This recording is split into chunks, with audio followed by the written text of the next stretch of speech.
안녕하십니까. 안사해금융 대표 박인종 회사입니다. 오늘 113강은요 창업 성공의 필수 요인으로 많은 연구자들이 연구하거나 분석하고 또 많은 강의자들이 회자하는 그런 사업 성패의 공통요소 10가지를 한번 알아보겠습니다. 이것 역시 저도 많이 이제 강의를 들어봤고 하려고 이제 해봤는데 이렇게 종합적인 얘기 이런 건 없고 이제 다 부분적인 얘기, 자기 경험에 대한 얘기 이런 게 있어가지고 조금 좀 완별성, 우리 이제 영어로 컴플리트니스라고 할까, 아니면 컴프리hen시브한 개념이 좀 부족해서 제가 컴프리hen시브한 개념으로 우리 사업 성공에 있어서 중요한 요소들을 한번 쭉 열거해 보겠습니다. 제가 171강부터 이 주로 창업 성공, 전문의의 창업 성공에 대해서 주로 얘기했는데 오늘은 그 완결판이고 이제 그다음부터는 이제 제가 일반 강의로 들어가겠습니다. 제가 이게 잘 모르는 분야지만 너무 복합적인 게 적은 것 같아서 제가 복합적으로 한번 종합을 하겠다 이런 차원에서 오늘 113강을 마련한 것이죠. 자, 창업 성공할 때 일단 제일 중요한 게 뭐냐? 업종의 안정성이 중요하다. 그런 얘기죠. 그래서 이제 모양이 성립이 돼야 되겠다. 뭔가 꼴이 잘 성립이 되는 그런 사업에 들어간다. 이미 고객과 소비자가 균형으로 성립된 분야 이런 것이 좋다는 얘기죠. 아직도 없다. 그런 것은 왠지 모르게 그쪽 시장이 형성되지 않을 이유가 있는 것이에요. 소비자를 교육시켜가지고 끌어내가면서 할 수는 없다고 하는 것이죠. 그래서 교육시키는데 비용이 너무 많이 드니까. 그래서 유행을 타지 않고 계절적 변동 요인이 적은 아이템이다. 또 음식이라고 치면 이제 냉면을 여름에 주로 먹는데 비빔밥 같은 거 연중 먹으니까 요거하고 이제 요건 계절을 타는 거고 이건 계절을 안 타는 것이라고 볼 수 있으니까 한번 생각해 볼 수가 있어요. 대표적으로. 그 다음 이제 두 번째는 창업자의 후관 분야를 선택하는 것이다. 자기가 그쪽에 끼가 있느냐 이제 이게 중요한 것이죠. 일생에서 꼭 하고 싶은 분야, 내가 음악이나 문화를 하고 싶다 그러면 그쪽 분야에 진출하는 게 제일 좋은 것이고, 또 내가 다른 건축이다 그러면 건축 분야에 관심 있는 사람이 창업을 해야 되지, 내가 건축 분야에 관심이 있는데 회계한다든가 이러면 이게 이제 갈등이 생길 수 있고 언제나 떠나고 싶은 생각이 들어서 자신의 창의성을 극대화시키지 못할 수가 있습니다. 그래서 기존 직장에서 담당하거나 관찰하던 업무, 아주 익숙해지는 업무를 한다는 얘기죠. 물론 창업자의 개인 선호하고 겹칠수록 좋지만 꼭 그렇지 않을 수도 있어요. 개인 선호하고 조금 빗나가도 좋은데 완전히 겹치다가 망하는 경우도 있는데 그것은 이제 주변 참모들이 잘못 알려줘서 그런 것이죠.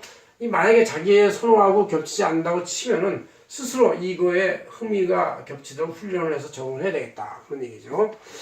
그 다음 세 번째로 창업에서 중요한 것은 정신력과 체력. 이것은 너무나 중요한 것입니다. 우리가 여기서 깡이라고 얘기할 수 있는데 강인한 인내, 끈기, 이거 끝까지 어려움을 참아낼 수 있는 것. 사업하면서 이 직장 생활한 것과는 달리 엄청난 참을 상황이 많이 옵니다. 외부에서의 공격, 또 불만, 갈등, 또 자신의 화를 참을 수 없게 하는 많은 말들이 엄청나게 많죠. 그래서 사업 책임자인 대표들은 감성 노동자, 감정 노동자이기도 해요. 저도 사실 굉장히 큰 감정 노동자의 일종인데 강인한 인내, 끈기, 건강한 체력도 중요하다. 근데 이제 건강한 체력이 없어도 오랫동안 뭔가 마음이 지치지 않고 무리 없이 할 수 있도록 속도 조절을 하면 되는 것이죠. 자기가 아주 강한 체력이다 그러면 급속한 속도로 성장할 수 있지만 그렇지 않고 약한 건강이다 그럴 땐 지속적으로 오랫동안 일할 수 있도록 워라밸이 성립될 수 있는 그러한 속도 조절의 지혜가 필요하다. 지혜가 있으면 되는 것이죠. 그래서 우리는 가끔가다 사자성어로 대기만성형 인간이 이제 많이 있다. 그래서 급하게 성공하다가 취한다. 급하게 먹는 밥이 취한다는 얘기도 있죠. 대기만성형 인간이 좋다. 그런 얘기죠.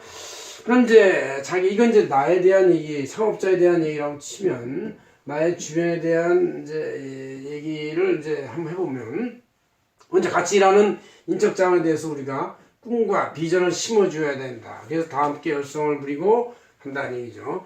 본인의 지식, 창업 지식에 시작을 해서 수석 임직원의 전폭적 노력이 있어야 한다. 그래서 그들의 자질을 향상해주고 급여와 보상이 증대되도록 노력해주는 것. 이것이 바로 직원들이 계속 그 조직에서 창의성을 발휘하고 충성 있게 일을 할 수 있는 요인이 되는 것이죠. 그래서 이런 말이 있죠. 직원이 만족해야 고객 감동을 한다. 직원이 불만하면 고객한테 뭐 불친절하게 하다 보면 다 이게 관찰되지 않습니까? CCTV로 찍어지고 다 찍어져서 나중에 문제가 되면 그때 그 회사가 굉장히 나쁘게 소문이 날 수도 있어요. 직원한테 너무 잘못해가지고 고객한테도 잘못한다 이런 식으로 소문이 나보세요. 그럼 금방 SNS 퍼져서 나쁘죠. 그 다음에 물적 작업. 가성비 높은 입지 이게 제일 중요하죠. 임대료 부담이 최대 관건이죠. 제가 이제 친구한테 물어봤어요.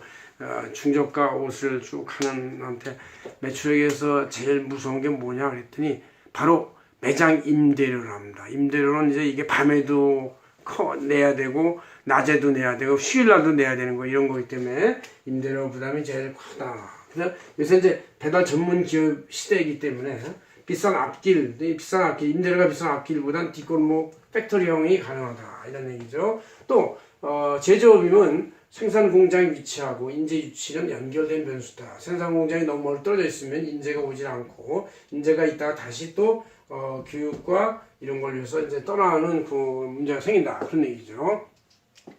그 다음에 혁신을 차별화시킨다. 끼를 내야 된다 그런 얘기죠. 차별화시키려면 경쟁사나 기존제품, 서비스에서 창조적 혁신의 발견점, 쟁점을 발견해서 개선한다. 그런 얘기죠. 그래서 경쟁 가계와 차별화될 수 있는 사피 전략, 프로덕트, 제품, 프라이스, 가격, 플레이스, 장소, 프로모션, 이런 판촉전, 이런 사피 전략을 해서 수행을 해가지고 고객을 계속 만족시켜 나가야 한다. 그런 얘기죠. 그래서 우리는 이제 제일 이 목적을 원하는 인적자원, 무적자원, 혁신, 차별에서 원하는 것이 고객을 만족해서 끈 인연, 계속적인 고객, 끈인을 연결받는다. 그런 얘기죠. 그래서 창업 성공의 사실 최고의 공신은 바로 단골 고객입니다. 단골 고객이 꾸준히 있으면 창업은 늘 잘 굴러가게 돼 있다. 그런 얘기죠. 소비자 불만을 경청하고 이들의 불편이 요인이 뭔지를 보통 불만과 불편이 있으면 이 닥쳐! 이렇게 하는 건 절대 안 되는 것이죠. 이들이 불만과 불편을 잘 경청하면 거기서 개선 포인트가 나오고 바로 서비스가 더 개선이 돼서 차별화시킬 수 있는 포인트가 나온다 그런 얘기죠. 그래서 고객한테서 모든 그 개선점이 나올 수가 있다. 제품과 서비스를 차별화시키고 개선시킨다 이런 얘기죠. 그래서 고객 감동을 시키는 SNS 마케팅도 열심히 해서 활동을 지속해야 되겠다 그런 얘기. 이게 바로 이제 창업자 말고 주변 이제 보완자들의 어떤 요소가 된다는 얘기죠. 나머지 이제 이 방법에선 이제 뭐 다 누구나 알 수 있는 것이 뭐 원가, 낮은 원가다. 최저 고정비 구조를 만들어야 한다. 이제 그래야 불황이 오거나 최악의 상황을 극복할 수가 있다. 그런 얘기죠. 이 고정비에 따라서 이렇게 다 그려봤는데, 이 고정비가 이렇게 되는 것과 이렇게 되는 것은 변동비는 똑같이 올라간다고 보고 파란 글씨로 이렇게. 그럼 이제 이 매출액이 쭉 올라갈 때 이 고정비가 낮은 곳은 이 손익분기점이 낮아요. 매출 손익분기점이 이렇게 됩니다. 그래서 그런데 고정비가 높은 곳은 매출 손익분기점이 높아야 돼요. 그러니까 이렇게 많이 매출을 매일 해야 되니 얼마나 힘듭니까? 작은 매출로도 손익분기가 돼서 이익이 날 수 있는 구조를 만드는 것. 큰 매출이 돼야 이익이 날 수 있는 구조를 만드는 것은 이건 가장 치명적이다. 그러니까 낮은 원가, 최소 고정비 구조만. 그래서 앞길에 임대료가 비싼 가게들이 요새 점점 텅텅 비죠. 1층에 있던 점포가 2층으로 올라가고, 왜? 다 테이크아웃 전문점이고 이러니까 1층에 꼭 있을 필요가 없고, 1층에 뜨내기 손님들을 받아봤자 별로 안 돼요. 그래서 이제 결국은 뒤에 팩토리, 뒷골목으로 가서 팩토리용으로 많이 성장하고 있다는 얘기죠. 그래서 이렇게 제품 가격의 부응. 그런데 변동비는 뭐냐? 제품 가격에 부응되는 변동비는 바로 변동재료비는 제품의 품질과 고객 만족과 비례할 수 있다. 그러나 고정비는 비례하지 않습니다. 고정비는 이건 어차피 썬크된 코스트로서 날아가기 때문에 소비자 만족과 이거에 비례하지 않죠. 그래서 고정비 때문에 높으면 고정비가 높은 데는 손익분기 매출액이 너무 커져서 부담 허덕인다. 이 정도면 뭐 이제 항상 안전하게 이렇게 우리가 매출을 달성할 수가 있다는 얘기죠.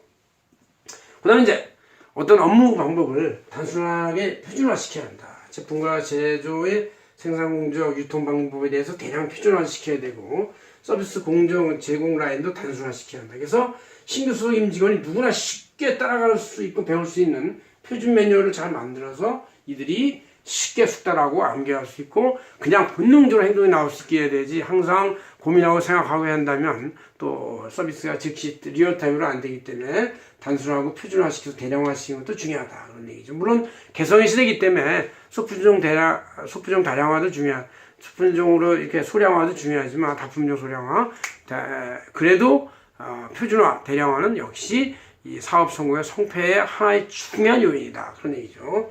그래 늘 연구 개발해야 된다 그런 얘기죠. 꾼이 돼야 된다.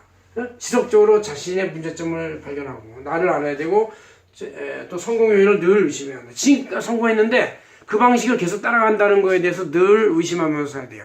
오늘까지는 성공했지만 내일 과연 성공할 것이냐. 왜? 소비자의 취향이 바뀌고 경쟁자가 새로 들어오기 때문에 오늘까지의 성공 방식이 계속되지 않는다 그런 얘기죠. 경쟁자 소비자의 취향이 바뀌고 벤치마킹 경쟁회사를 해야 된다. 경쟁회사를 왜? 또 요새 개념이 소유해서 공유의 개념으로 집중해서 분화의 개념으로 이런 이 사회 심리도 변화하고 유통혁명이 이루어지는 시대에 이렇게 늘 자기 제품과 서비스가 시장에서 현재 부합하고 잘 먹혀 들어가는지에 대한 연구 개발을 항상 열심히 해야 된다. 그런 얘기죠. 자, 이렇게 해서 여러분들 한 번까지 사진을 다 찍어 놓으세요. 찰칵 찍어 놓고 정지하면서 보시면 되겠습니다.